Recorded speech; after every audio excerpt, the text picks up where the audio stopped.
Now, what I think is an even more fun discussion. Okay, so I have something that I want to talk about that's a little off our typical subject. So bear with me, Sal.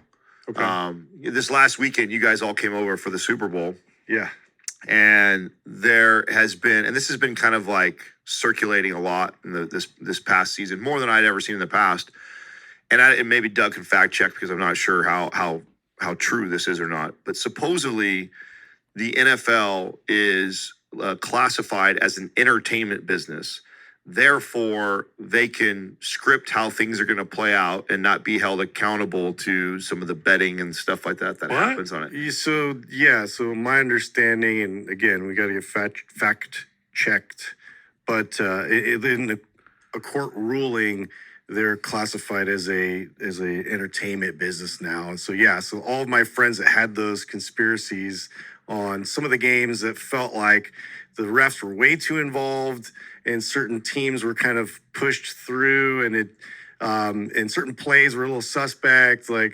I've had friends that have been kind of pointing things out like that along the way, and I'm like, I don't know, man. It's, yes, the ref will be a factor like that, but that's kind of considered like the field, right? Like you can't really control a lot of that.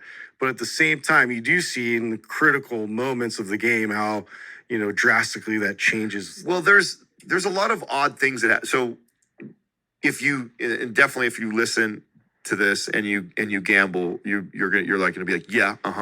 Like when you bet on the games, Vegas has a line already, right? That they have determined before the game starts. So just like last night's game, okay, ironically, it was 1.5 points, and it came down to the very last second. And, they ended up winning by 3, right? Is what the final score was. So they tend to be really close. And there's moments that happen all the time throughout the season and if you understand the game, whether that's football, basketball, this goes across all sports, there's like certain behaviors that you just know are supposed to happen. And like, okay, they have the game is already won. They're well ahead.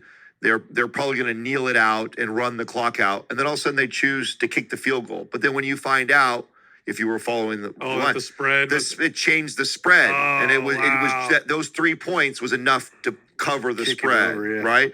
And it's like, whoa, 9 times out of 10, that team would just kneel out. But then they wouldn't take the risk. They would, why would they even do that? It makes no sense. And so if you're a big sports fan and you watch and you also gamble, you see a lot of this because you're always paying attention to the line. Because they know what the line is, right? Yeah. It's all public. And now you see how like online betting and all that like has really taken over and is acceptable now.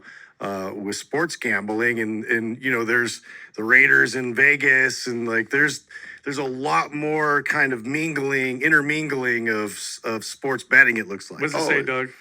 Well, I mean, there's a lot of debate here about this. Yeah. It is classified as sports entertainment. It is classified as sports entertainment. It is classified as sports entertainment, and they can but legally they can't fix games due to many reasons, mainly the gambling associations tied to the game. So, I mean, well, look, here's how I. You don't need to fix the game. That's right. All you need to do is influence the referees a little bit. Yeah. Like they proved this with soccer. Right. Remember that whole deal with the. Yeah. So this is somewhat of a protective measure. It feels like for them in case they get sued because the referee or whatever. Yeah, the factor that's enough for them to go like this. Well, entertainment. We say you're not supposed to, and we have rules in effect. All you have to have is like probable deniability. So that call could have gone anywhere. Oh yeah, that was one bad call. Yeah. But how many times has a bad call totally changed the direction? So